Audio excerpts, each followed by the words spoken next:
Texas, it's your girl Tessa, and today we are discussing red flags. What is that? Is that red or no? Looks fuchsia. That's fuchsia.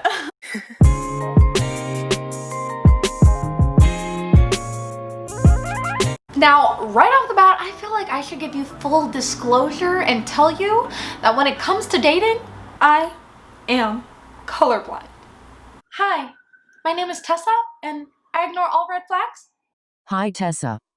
I'm so lonely in quarantine, guys. So that's my truth. And you know what? Those who can't do teach. And besides, I'm attracted to my red flags, okay? So that's between me and my therapist.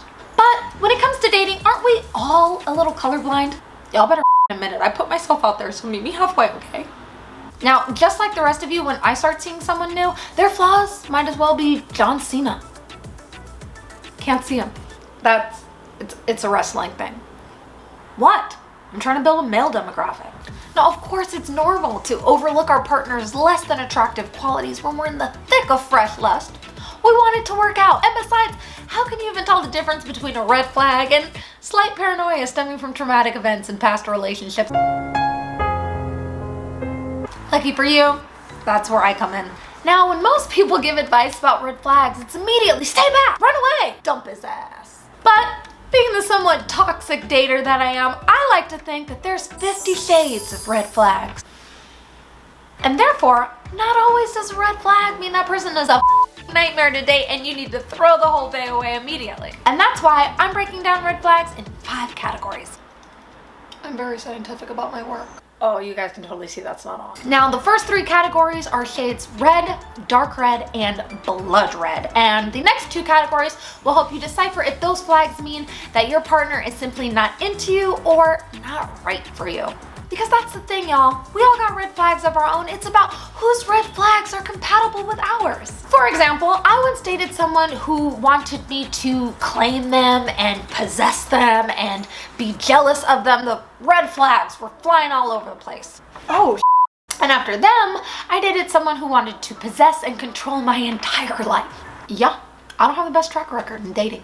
But while those red flags were undeniably wrong for a free spirit who can't be tamed such as myself, those two would have made a perfect couple together. See y'all, one person's toxic is another person's treasure. Whew, talking about red flags always gets me hot because I'm attracted to them.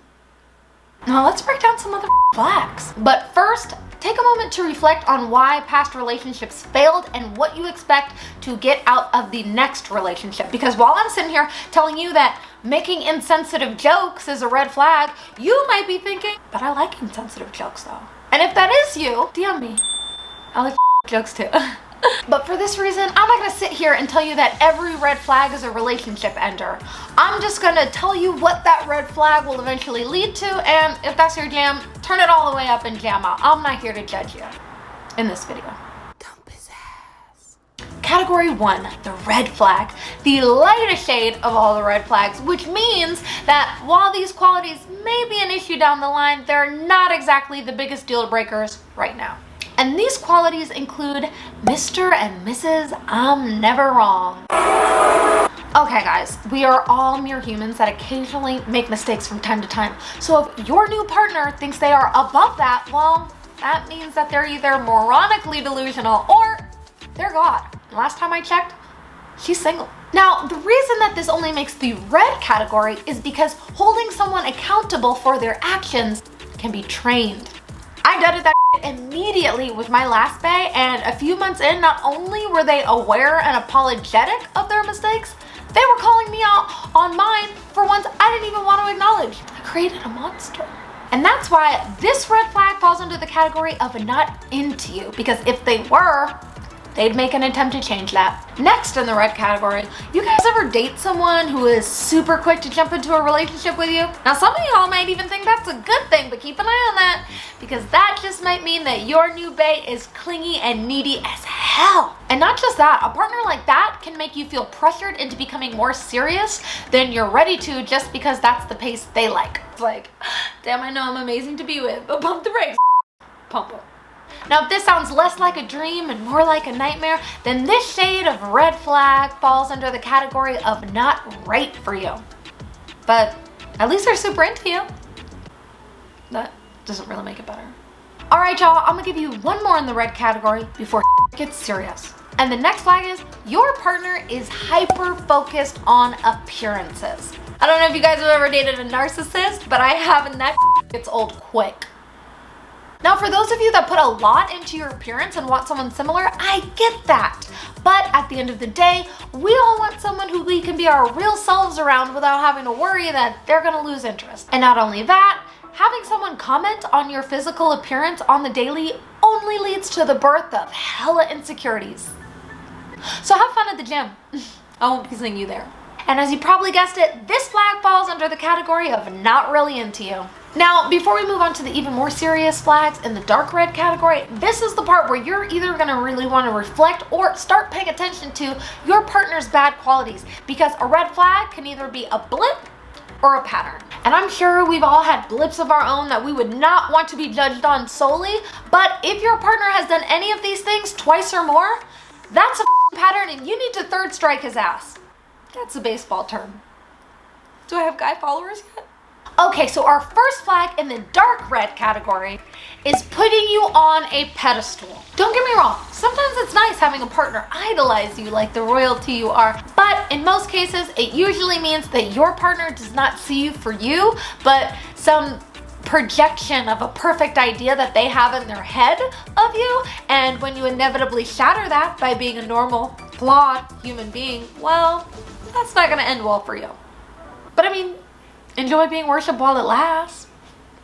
The next flag in the dark red category is the self-proclaimed nice guy or gal. And you guys might be thinking, who doesn't love a nice guy? But notice how I said self-proclaimed. It's because nobody else would proclaim it. Now these motherfuckers are the ones who like to remind you how well liked they are and how you're so lucky to have them, all the while manipulating you into thinking you'd be a fool to let them go. These ones are tricky, y'all. They almost got me with this one, but here's the thing. Fake nice guys say it. Real nice guys show it. So shut the up and show me some actions. Okay, moving on. I'm touching close to home, aren't I? Same. So also in the dark red category, we have the social media ghost. Let's be real, it's 2020. We are all getting our daily news from some form of social media. So if your bae is the elusive, I don't do social media, chances are they lying to your ass. A girlfriend, a baby daddy, a whole ass family, something's being hidden from you. Now I will say that there is an incredibly small chance that bae actually does not have a social media. But to test that theory, try and post them on yours. That'll tell you everything you need to know. And if it turns out that I was right, DM me. I'll provide your alibi. Now, while the first two dark red flags fall under the not right for you category, Mr. Internet Ghost just ain't that into you. All right, guys, we are moving on to the blood red flag category, and I call it blood red because if you deal with these enough in your relationship, you're gonna want to kill a bitch. Now, this first flag we sometimes see as a good thing and therefore completely overlook it, but trash talking an ex is not okay. I mean, yeah, sure, at first we're all like, F your ex, you mine now, baby. But it is highly likely that one day you're going to be the ex that they are currently talking with their new bae. Keeping it real. Always keeping it real. And I get it, not many people like their ex, but at one point you did. You really cared about each other. And for that reason, I'm not gonna go around town trashing your name. Might start a YouTube channel. But I'm not gonna trash your name out of respect, which just shows that your new bae clearly has none.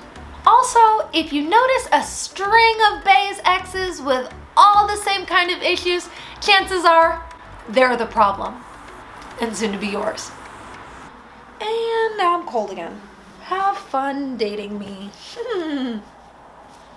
The next blood red flag to look out for is they make you feel bad or stupid.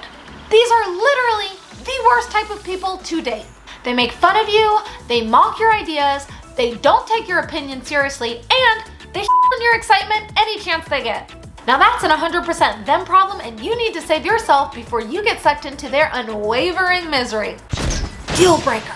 Now, another deal-breaking red flag would be they're mean to their parents. Now, unless these parents abused or neglected them in some way, these are the people that gave them life. So if they can't have kindness and respect for them, the f they gonna do with you? Deal breaker. Now, there's so many more red flags that I could break down right now. Like jealousy, a mean drunk, no work ethic or ambition. They don't ask you about your life. They follow double standards. They're a previous cheater.